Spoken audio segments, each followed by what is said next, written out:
অনাথ মা যেমন শিশুকে নিয়ে শিশুর আঙ্গুল ধরে হেঁটে হেঁটে আঁচল পেতে সাহায্য চায়, আমি আমার ভাইজানের এই হাতখান ধরে আমি আপনাদের কাছে আমি সাহায্য চাই, একটা ভোট চাই, একটু ভালোবাসা চাই। আপনারা একটু ভালোবাসা দেবেন, আপনারা একটু আমাদের দিকে সাহায্যের হাত বাড়াবেন, বিনিময় আমরাও আপনাদের স্বস্তি এবং শান্তি, কারণ এটা দেওয়ার মালিক উপরওয়ালা, কিন্তু আমরা চেষ্টা করব আপনাদের স্বস্তিতে রাখতে, শান্তিতে রাখতে আমরা চেষ্টা করব, কিন্তু মালিক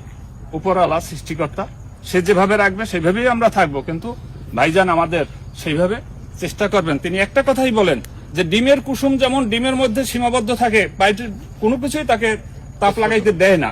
ভাইজান সেই কথাটাই বলে যে আপনারা যারা হিন্দু আছেন আপনাদের আমরা ডিমের কুসুমের মতো রাখবো, আপনাদের কোনো সমস্যায় আমরা সবসময় আমরা পাশে থাকবো।